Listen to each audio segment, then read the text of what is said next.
bracket finals kung saan nag-aantay ang Team Liquid Indonesia. Yep, this is the possible last match of this series. Ang tanong, kaya bang i-extend ito ng Team Spirit? Ginawa na nila lahat. Kinuha na yung Hilda, kinuha na yung 1-1. Pero so far, may baon pa ang SRG. Nilabas pa nila yung carry dito ni Innocent. Pero ang staple pick talaga nila dito, yung Johet. Hindi na wala na for many games, or actually 3 games nga. And aside from that, no, kung merong staple pick, may somewhat, even for Stormy, and kahit kay Innocent, and nakikita natin yung somewhat iba't ibang hero na na-showcase sila. All will stellar performance, by the way. Yung Veil, na hindi man ganun kataas din, yung naging win rate niya because of the start. Many heroes had attempted na gumamit ng Veil, pero for now, SRG naging successful na sila ng sobra. Grabe. Yung attempt na naman ni Sekas tsaka ni Yums bumalik with the Shadow, pero wala nga Shadow kill. Pamilyar na pamilyar. Ganito nangyari. Dito na naman. Nung game number 2, sabi ni One Shot, teka lang, may trauma na ako dyan. Kahit walang Moskov dyan, ayoko na. Sawa ano na ako. Natuto na ako nung game number 2. Di bale, na nakita rin natin may konting flashback. Totoo naman din kahit dun sa may gold coin, may gold Oh, crab. yun lang. Hinaalis pabalik. Si Sawo, revitalize sa paggamit na, pero tutumba na naman yung kabayo. Nakakuha na naman ng first blood dito. Si Sekais, all 3 games. Constant pressure from SRG. Ang ganda ng attempt ng Team Spirit. Ninakaw nila yung mga greens, pero ninakaw ni Yums yung buhay ni Sawo. Ibang green pala, green na HP. Mga ganun yung tinitingnan niya. And tama ka, si Sekais lagi yung consistent doon sa game 1 hanggang ngayon game 3. Oo. And gusto niya pa ng isa kasi kanina first 2 kills sa kanya na punta. Ay, naku, pati ba naman yung maliit Diba? na green. Mga green ang tinitignan dito ng SRG. Kahit si Sawo, ginagawa nilang neutral creep. Grabe no, gusto niya maging green flag talaga. So Oo. lahat ng pwede niyang i-acquire ay kinukuha agad ng SRG. And to be honest, nakita naman natin yung adjustment talaga. Ramdam na ramdam, hindi lang basta nakita. Adjustment here for Team Spirit. Even onto the trap, Innocent? pero Innocent against Hiko. Tatama pa yung ano. Flicker! Okay, may ano ba naman, may Abot. lakad pa, pero may flicker din naman mula kay Innocent. Taking down. Hiko once again, pamilyar na pamilyar. Ganito yung nangyari ng game number 2. Unbothered ang SRG. Nakakuha sila ng kill sa gold lane. Bibigyan nila yung pagong. Pero tuloy-tuloy naman ang pag-arangkada rito ng SRG. Look at si Kais. Invading the green camps. Green lang talaga ang gusto niya. 4 yan na possible na humahabol nga sa kanya. And even Zekai, siya pa lang siya na paggamit ng retry niya just to try and delay Team Spirit there. Pero ulitin lang natin, that was something na gusto talaga nila i-trade off. Sige, sa inyo na yung pagong as long as for SRG, nakuha naman nila yung much needed na kill this early onto Hiko, yun lang. habol onto Zekai. Si Kais, nagamitan ng shadow kill dito. Medyo maaga yung kanyang pag-dash out. So hindi niya matadodge yung shadow kill and the Suyu falls down. Oh, grabe naman yung dalawang tinamaan doon sa middle lane and Team Spirit.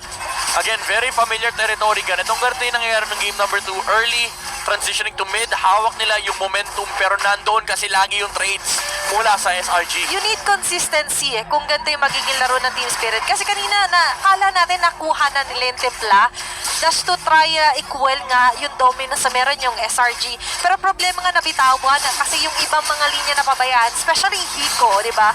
And ngayon nakikita naman natin yung maagang start here even for Sawo na mapareact doon sa mga ginawa kanina kay Hiko, especially right now, nakikita natin for Team Spirit, somewhat they're on the hunting mode na rin with Kid Bomba again with his Hilda. Oo, rotations mula sa XP, especially with the Hylos in the river. Pwede sila humarap ng pick off dito Pwede. dahil hawak nila yung Hayabusa and now si Yums yung tinamaan dito pero natakot si Sawo. Sabi niya baka ibato na naman ako nito. May trauma na din si Sawo kasi nandito yung Farsa, nandito yung Suyu. Although hindi nila kita currently sa Sekais. Kanina pa kasi sila binapato nung Joy tapos biglang magpapakita yung jungler ng SRG. Hindi naman sa tinuturuan sila ng leksyon ng SRG, pero experience is the best teacher. Na-experience mo na eh. So, most likely, mapapredict mo katulad nga nung Kala Super Friends and even kanina, di ba, kay Innocent, yung ganong klase ng mga experience ay sobrang bagay! Tinapon na naman pabalik si Kid Bomba. Walang takas dito Hilda pero meron siya revitalize. Sustain is there. Feather Death Strike. Swipe ng likuran Stormy. Hindi siya tinamaan ng huling shadow pero tutumba rin naman. Si Sekais, Team Spirit gets a crucial kill onto the jungler of SRG. And just before the turtle take here. And nakikita natin for Team Spirit, nakita natin yung consistency and the way that they take hold na nga lang din yung mid lane aggression laban dito sa SRG.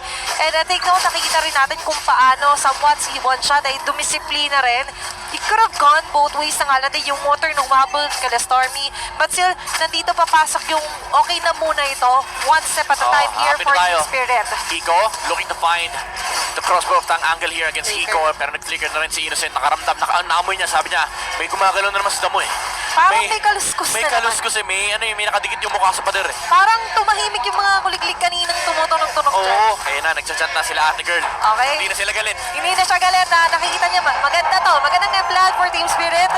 Just one step at a time na may tampol din pala silang baon. Ngayon mas Oo. naririnig na natin May midnight. may pampataas sila ng energy dito Oo. ng Team Spirit. Kaso masyadong malupit yung noise cancelling headphones dyan sa Oo naman. stage. Pero most likely, rinig pa rin nila yan kahit malupit yung noise cancelling kasi talagang iba ang dala ng isang crowd. Tama. Kaya for Team Spirit, kailangan nila lahat ng pwede nila makuha, especially in this game. Dahil hawak pa rin naman ng SRG dito yung kalamang do take note, parang sila may late game dito, no? Yep. With the carry and the 1-1. Pero in terms of ano kasi, yung actual scaling, yung carry, mas malaki yung value eh. Kasi nasi-shred dito yung front lines. Pero sa may top lane, Kid Bomba, galit ata kay Kid Bomba rito ang SRG. All eyes. Kanina pa siya pinupuntahan dito sa XP. Kanina pa siya binapato ni Yums. All eyes on Kid Bomba. In SRG on the other hand, yun yung mga gusto naman nila. Sila yung nagsaset ng moment kung kailan nga ba magkakaroon ng player skirmish. But so far, the comparison between the 1-1 and the carry, gusto ko yun. Agad na kasi ng pang-peel. Peeler talaga tong isang carry Oo. when it comes to the makunat na heroes nga for Team Spirit. Especially meron ngang Sawo and Kid Bomba later on. Yeah. Kaso problema, even without Innocent, napipeel off agad ng SRG yung ganun kakunat na heal na here for Team Spirit. Kaya nga eh. And aside from that, ngayon nakikita natin, ngayon sila yung hinahabol na naman. Oy, Nauna oy, dito si oy. Cram. Aba, grabe yung lakad dito ng lakad ng Team Spirit Glorious pathway ginamit na binato pabalik si Kid Bomba na naman! Tama. Galit na galit dito ang SRG kay Hilda. And babagsak na nga si Kid Bomba. Crab with a sustain on the front line with the revitalize. Hindi makahanap ng ultimate. Si Hiko no. kasi hindi sapat yung kanyang damage para patay si Crab. Hindi niya gagamitin yung crossbow tang. And now, because of that, they have to give the turtle away to SRG. And right now, nararamdaman din natin na sobrang reliant din kasi ng 1-1 sa pwedeng gawin munang play ng mga kasama mo. Aside from what Akari can do, Akari kasi pwede siya sumugod mag-isa, Yeah. sidestep lang.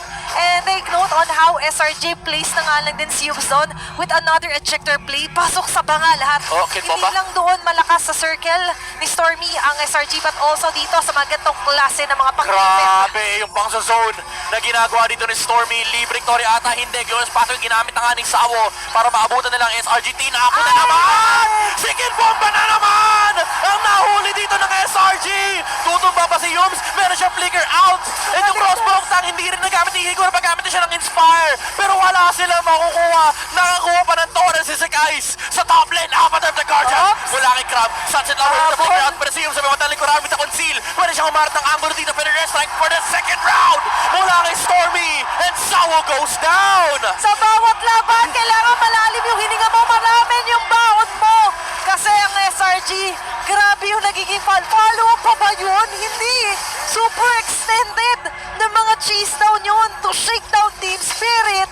And sa lahat ng mga pangyayaring yun, si Innocent ay laging present na doon sa may Oo. pagbabang yun. Hindi na talaga inosente. Hindi talaga. Dito si Innocent sa kanya lahat.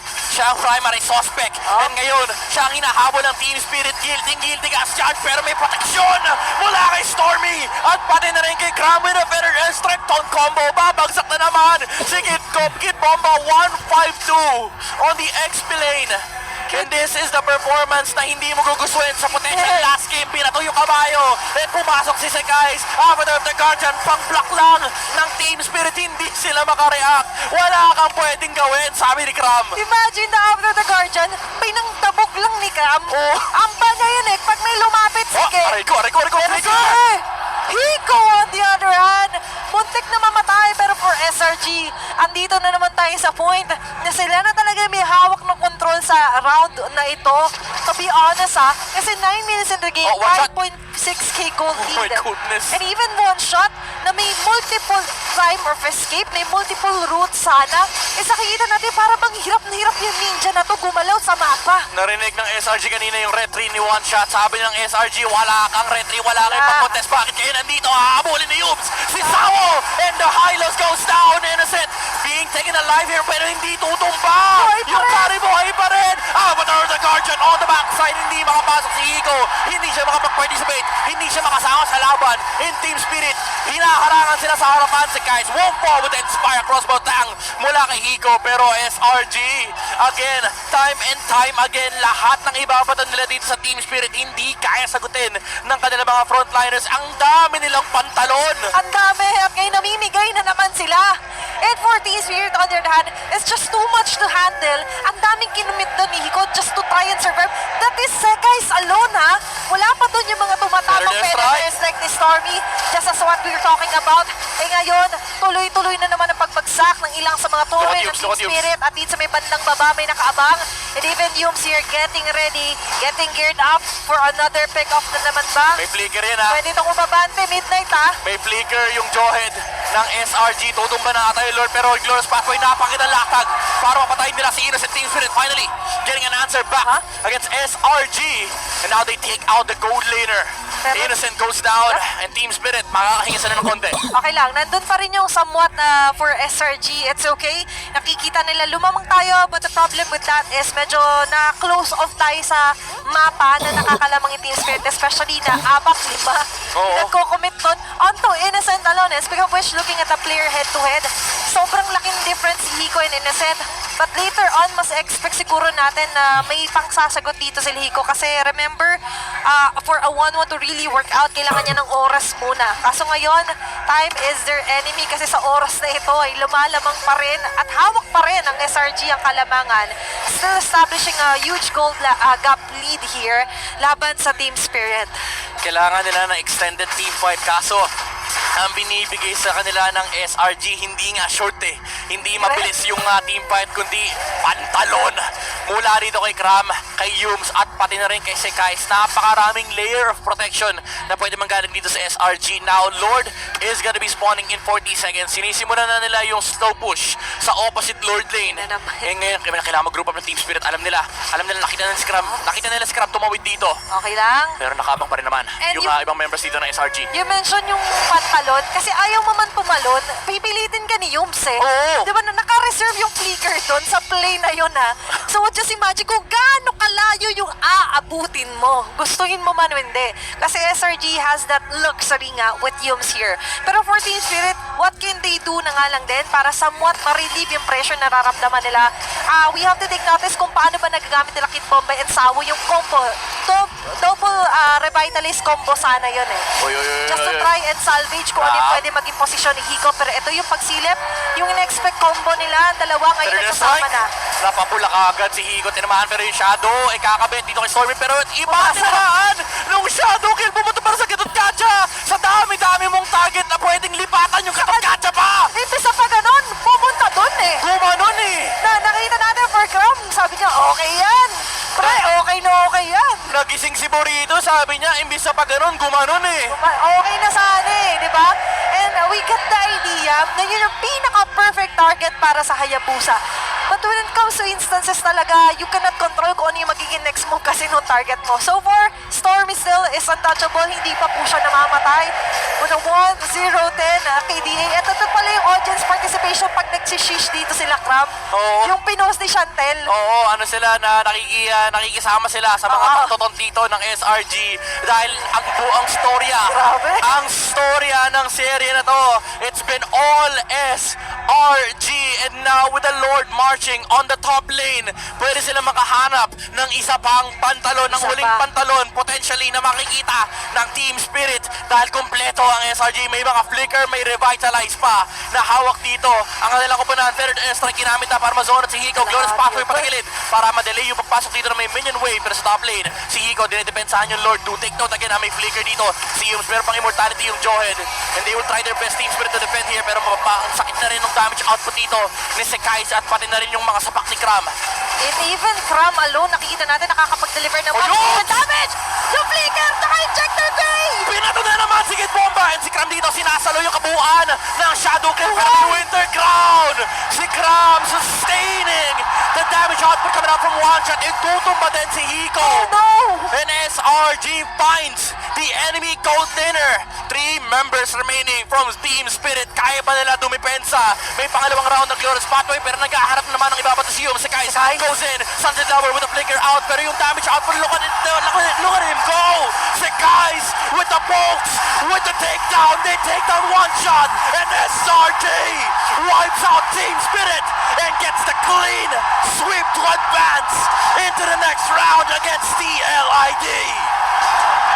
Selangor Red Giants securing a sweep and eliminates Team Spirit for the chance to bid for the M6 crown. At ngayon, ay grabe rin naman yung sigawan suporta. Definitely understandable dahil grabe rin naman yung pinakita